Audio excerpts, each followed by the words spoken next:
Good evening and welcome to Primetime News on TV1. I am Jayamal Ratnayaka for the Newsfirst team, coming to you live from the Newsfirst studios here in Colombo. Before we head on to our stories in detail, let's start off with a look at headlines. Forensic audit exposes corruption at SLC.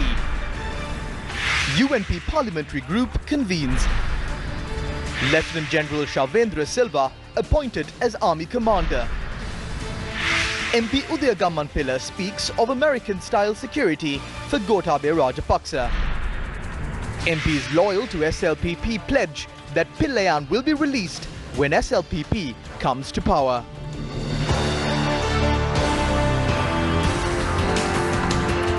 Non-Cabinet Minister Ajit P. Pereira was questioned by journalists today about the presidential candidate of the UNP.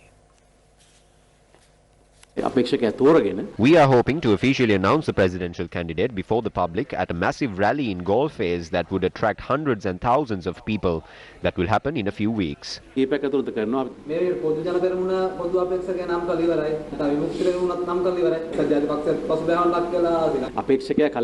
first party which announces the presidential candidate won't win, will he? Otherwise, Mahinda Rajapaksa would have won the previous election. Then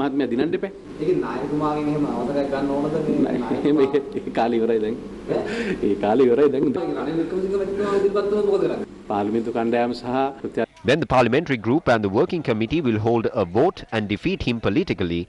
The problem in our party is that we have too many talented people. What we have to do now is to select the best one among them. I believe that Sajith Premadasa is the most suitable in that sense. However, he will contest this time. We are the UNP. Sajith Premadasa is the UNP. We have clearly stated that Sajith Premadasa should be the presidential candidate of our party. If this does not come into light within a week, we will implement our contingency plans.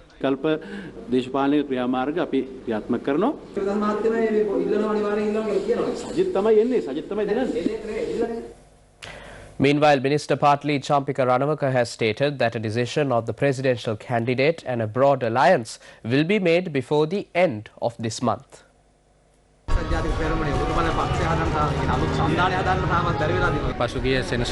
Last Saturday, we came to an agreement on the alliance's constitution. Before the end of this month, we will agree on the alliance and the candidates as well. All the parties have responsibilities. The UNP, us, and all the others have to speak to our parties, ratify the decision, and then by the end of the month, present our decision on both the alliance and the candidate.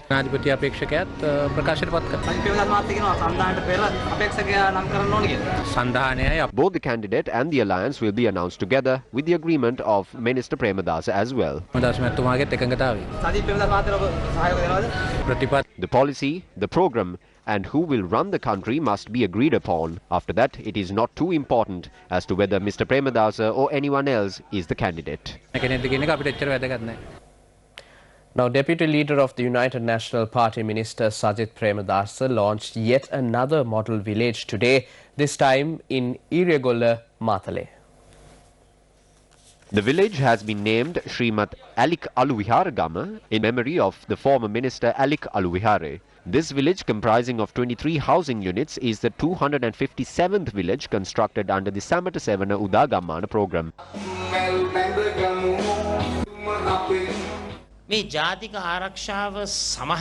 Some are speaking of national security in a very narrow sense. They speak of military rule in a country. When developed nations speak of national security, they look beyond that. When we speak of national security, we must speak in a broader sense, one that is internationally accepted. Economic security, social security, political security. In ensuring the security of a country, we must look at all these areas and develop national policies for them. We must let the armed forces follow through with their work. You know, once the war was concluded, they handed the responsibility of the local councils to the Triforces, the police and the security forces. In a Premadasa regime, the armed forces of this country will not pick up garbage. They will not clean roads. We will let them proudly defend this nation. Sajith Premadasa Mettuma Yane Hema Tanema Jana Gangawal Tamai Tamunasela Dakin. We all see seas of people wherever Minister Sajith Premadasa goes. When we ask anyone, what do they say? They say that Minister Sajith Premadasa must be put forward to contest to be the next president. We would like to announce that we will also leave if his name is not announced. Some come from outside the party and speak out. Some leave the party, return and speak heroically. Sajith Premadasa never criticized this party. He never criticized the leadership. He never betrayed the members of the party. He respected the leadership and worked accordingly. I think if there is one person in the United National Party that can accept the leadership, it is him. We must make a decision and make the decision quickly. In more news from the political arena now, a document containing the signatures of 55 MPs of the United National Party has been handed over to Prime Minister Ranil Wickremesinghe, urging the party's working committee and parliamentary group to convene a meeting to take a decision regarding its presidential candidate within the coming week. The document was handed over to the Prime Minister during the UNP group meeting that convened this evening. MP said discussions at the group meeting did not focus on the party's presidential candidate or the proposed alliance. Nearly 55 MPs signed a document urging that a meeting be convened within 7 days to make a final decision regarding the party's presidential candidate.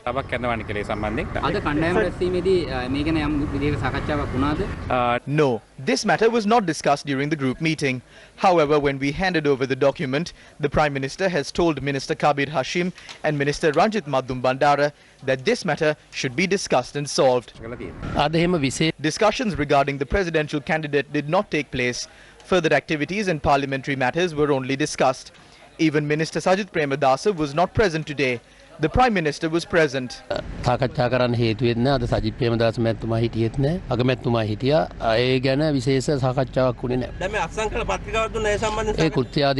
The document requests that a meeting be convened. We have all signed the document. No, the Prime Minister will inform a date for the meeting in the coming days. We only discussed the parliamentary agenda. Nothing was discussed. Ranil Wickremesinghe was appointed as the Prime Minister of the country after the demise of President Ranasinghe Premadasa in 1993. The presidential candidate of the UNP in 1994 was Gamini Dissanayake. After his demise, Ranil Wickremesinghe evaded contesting the presidential poll while being next in line, and this resulted in the party losing that election as well. With imminent defeat in sight, during the run-up to the 1999 presidential election, Ranil Wickremesinghe, who suggested he can run a successful campaign for the election, lost the polls by over 700,000 votes. The United National Party only secured 89 seats at the general election in the year 2000, in yet another loss suffered by the party that previously held 94 seats in parliament. With the tactful response of the seniors of the UNP, the country held another general election in 2001, and the United National Party secured only 109 seats at the polls. However, the UNP formed a government with the support of a number of other parties. The life of this government was limited to only 2 years. The UNP suffered yet another damaging blow, with the number of UNP seats in parliament reducing to 82 at the general election in 2004. Ranil Wickremesinghe, who subsequently contested the presidential polls in 2005, continued his losing streak. In 2010, for the first time in history, the United National Party did not field a candidate for the presidential election, but instead supported Field Marshal Sarath Fonseca as the common candidate. The UNP only managed to win 60 seats in parliament at the 2010 general election, out of which 10 MPs crossed over and left the United National Party. The party seniors of the UNP searched hard and long for a way to bring the UNP back onto a winning track at the 2015 presidential election. Again, with imminent defeat on the horizon, Ranil Wickremesinghe rose to power, riding the wave of victory of Maithripala Sirisena at the 2015 presidential elections. He did not command the confidence of a majority in parliament. Ranil Wickremesinghe failed again to secure the 6.2 million votes won at the presidential election and, as a result, did not secure a majority in parliament again.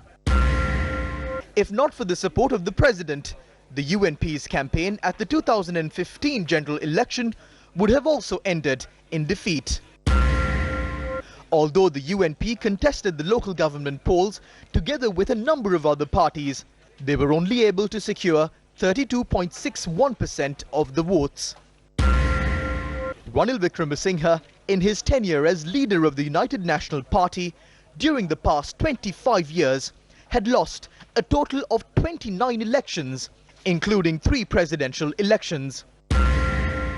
Can the United National Party and the UNP supporters continue to suffer at the hands of this losing streak? And with that, we cross over for a short commercial break.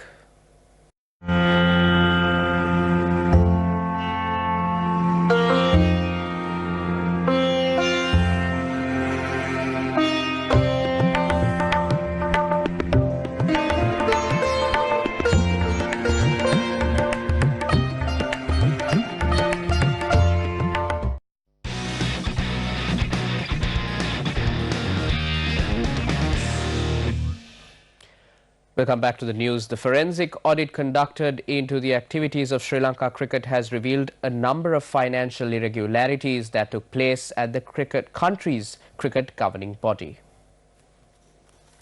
The forensic audit performed on the financial transactions at Sri Lanka cricket reveals that the SLC had maintained 15 bank accounts. 4 of the 15 accounts were maintained by 2 private banking institutions, while the relevant authorities have failed to ascertain when these accounts were opened and for what purpose. Of the 15 accounts, 3 saving accounts maintained by 3 private banking institutions and 2 current accounts are currently dormant. The audit observations reveal that as per the evidence obtained through the Sage accounting software at SLC, these bank accounts have been dormant for a period ranging from 2 years and 7 years and 6 months. Though a request was made from SLC President Shammi De Silva on the 12th of March 2019 to provide information regarding direct transactions of the respective bank accounts, the SLC had failed to submit information regarding 4 bank accounts for the forensic audit. As per the audit observations, following an analysis of the email system at the institution, SLC authorities had also maintained accounts in foreign banking institutions. The report includes details of an attempt to transfer to another account the second installment due to SLC for the broadcasting rights of Sri Lanka's tour of South Africa, which was a sum of $436,541. The email sent by the Chief Financial Officer of SLC on the 4th of July at 9:42 a.m. to Sandeep Patel of Sony with a copy mailed to the CEO of SLC, Ashley De Silva, directed the company to transfer the funds to the bank account of SLC. However, the email sent by the Chief Financial Officer of SLC 8 days later, that is on the 12th of July at 9:16 a.m. to Sandeep Patel of Sony with a copy mailed to CEO of SLC, Ashley De Silva, directed the same company to transfer the funds to a Wells Fargo bank account. The audit report further states that SLC officials had failed to provide the account numbers of the respective bank. Even though the head of finance at SLC, Piyal Nandana Disanayaka, and CEO of SLC, Ashley De Silva, rejected claims of an attempt made to transfer these funds to another account through written statements provided on the 7th of June 2019 and 8th of May 2018, the audit observations reveal otherwise. The audit observations further reveal that the email correspondences had taken place via the official email addresses of the head of finance and CEO of SLC.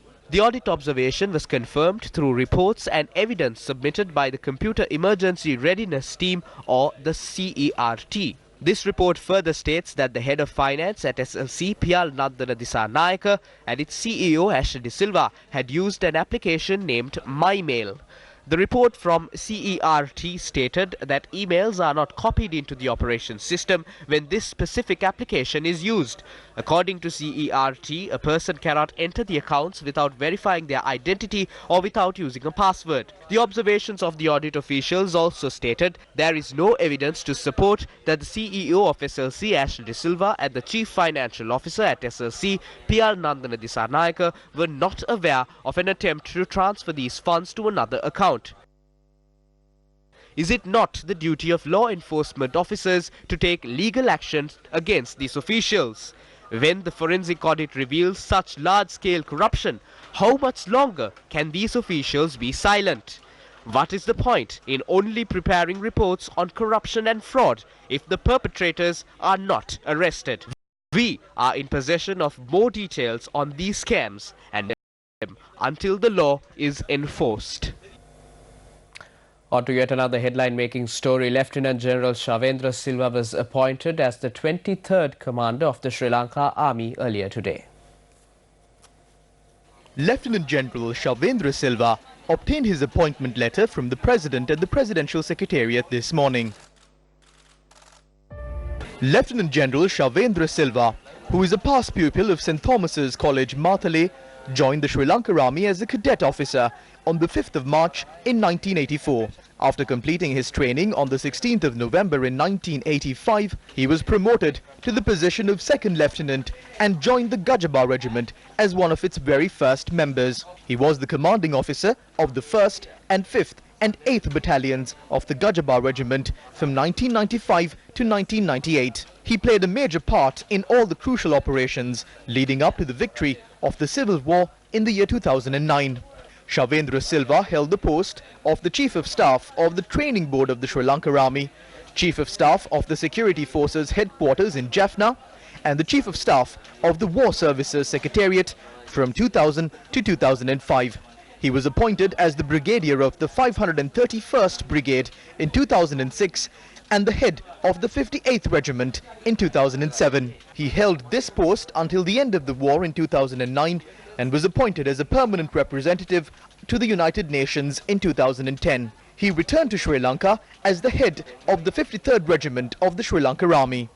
Lieutenant General Shavendra Silva was appointed as the Executive General of the Sri Lanka Army Headquarters in 2017 and was appointed as the commander of the Gajaba Regiment on the 22nd of April of the same year. He was appointed as the Chief of Staff of the Sri Lanka Army in January this year. He also has been awarded the Uttama Seva, Vishishta Seva Vibhushana, Veera Vikrama Vibhushana, Rana Vikrama and Ranashura medals for his service in the Sri Lanka Army.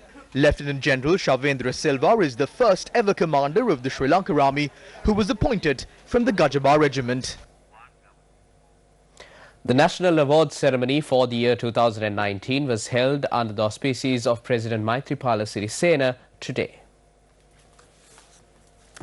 The award ceremony was held at the BMICH. National awards such as Deshamanya, Sri Lanka Ratna, Deshabandhu, Vidya Jyoti and Kalakirti were awarded to citizens who served the country in different capacities. Ajit D'Souza, Professor Indrajit Kumaraswamy, Merrill Joseph Pereira, Moragoda Christopher, Walter Pinto, Professor Mohan Munasinghe and Professor Surat Vikramasinghe were presented with the Deshamanya Awards.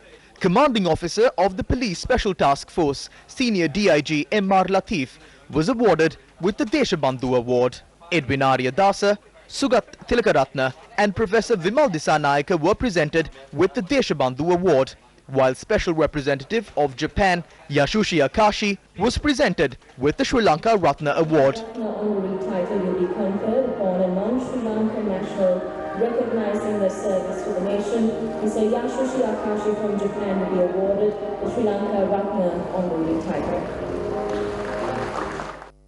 The Deshabandhu Award was also presented to Anurapunchi Bandara Tennakon, Anselm Boniface Pereira, Professor Raj Sarat Bandara, Professor Lakshman Disarnayaka, Professor Shirajini Niriella and Professor Nimal Herat Sandaratna.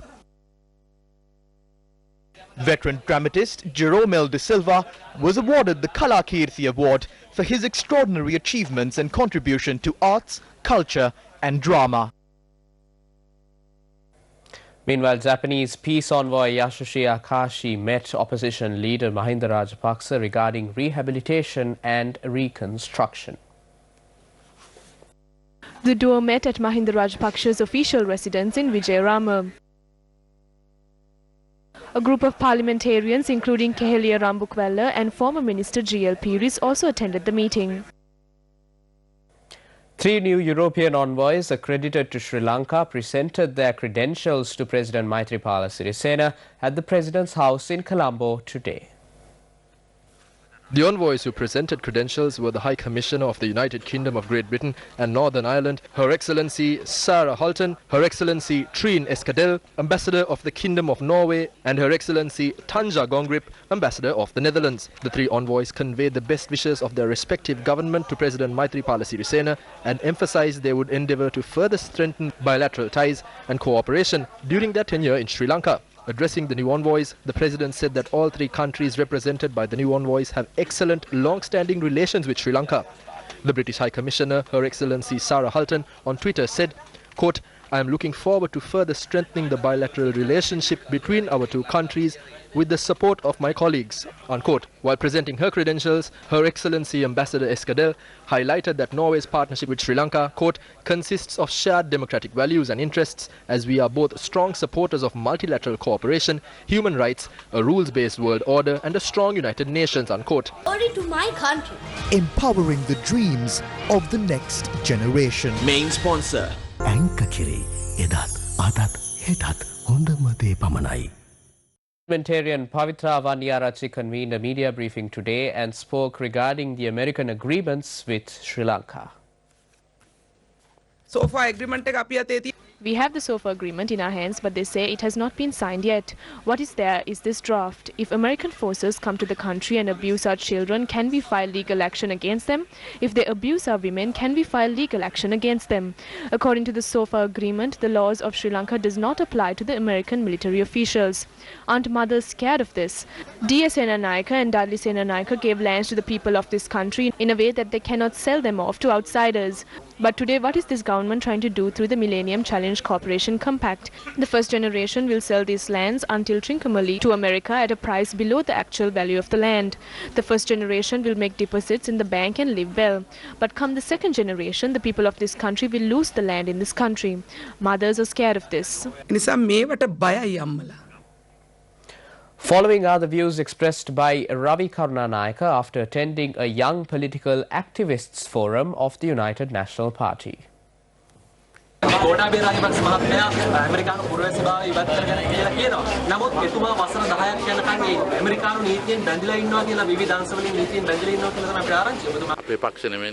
He is not from our party, so I don't know exactly what it is. It is better to ask it from him. But the party constitution should be abided by.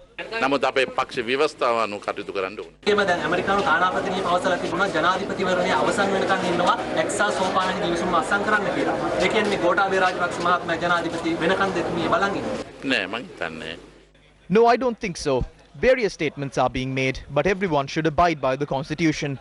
Everyone loves our country. Rather than worrying about what people say, we should focus on what is best for the country.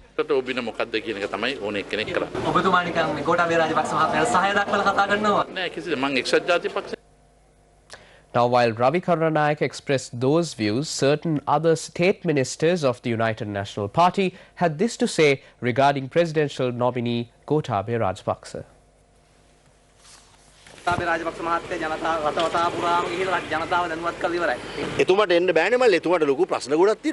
He cannot come to contest because he has a lot of problems. When we look at the allegations against him, he cannot contest the presidential election.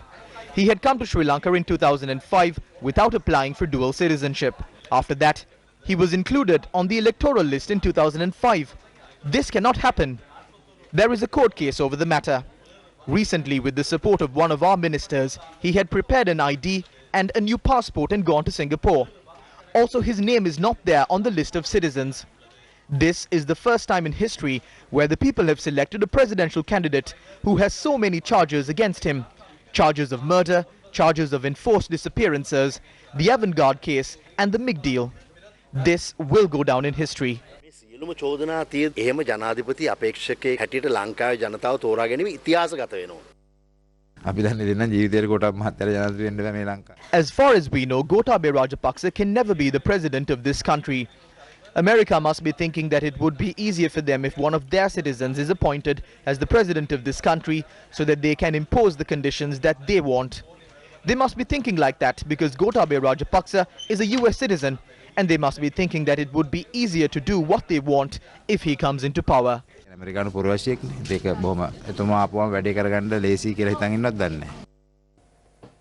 Meanwhile, leader of the Pivituru Hela Urumaya Udaya Gammampila spoke regarding the presidential nominee of the SLPP at a media briefing held today.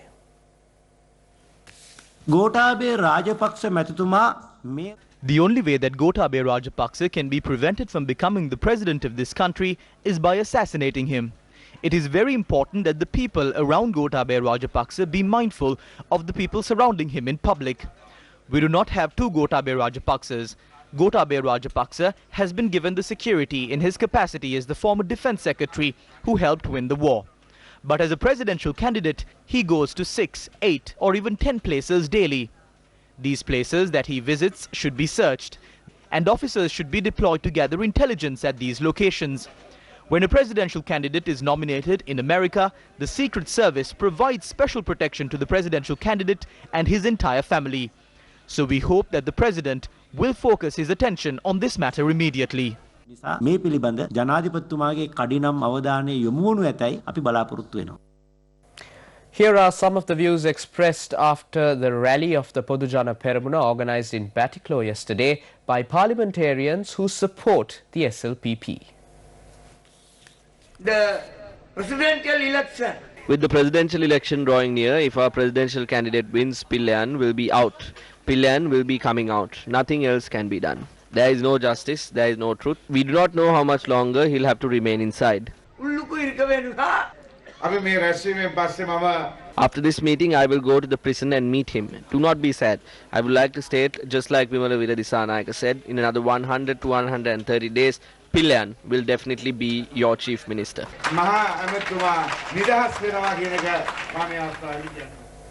The Gammadda Janata Mandapaya Gamin Gamata program commenced today from the head office of the Capital Maharaja organization in Colombo. Multi-religious observances were conducted at the Capital Maharaja Organisation Limited head office this morning.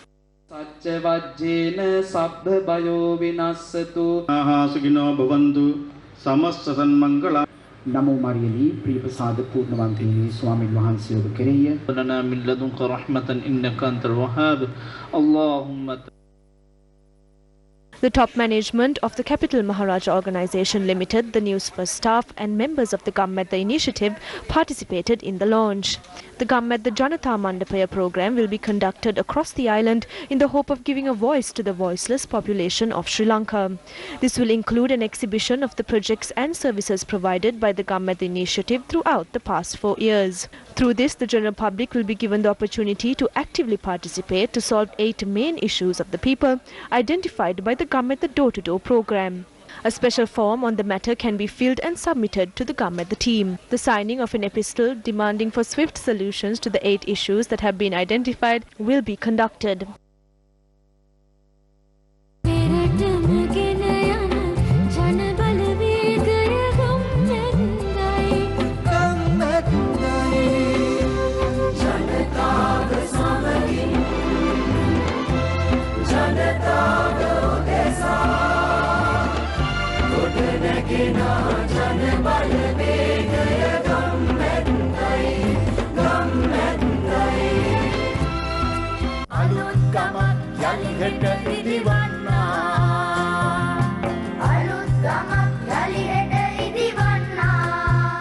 The Gammadda Mandapaya program launched today was first conducted in the Kalutara district. After obtaining blessings from the Kalutara boatry, the team arrived at the Kalutara bus halt.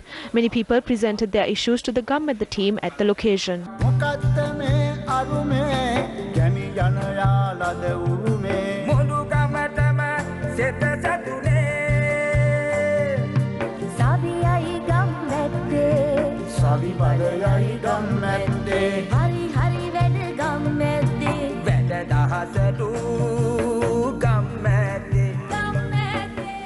With that, we bring to a close this edition of Primetime News on TV1. However, stay tuned to TV1 as Face the Nation follows after the news with a discussion regarding the political situation in the run-up to the presidential polls.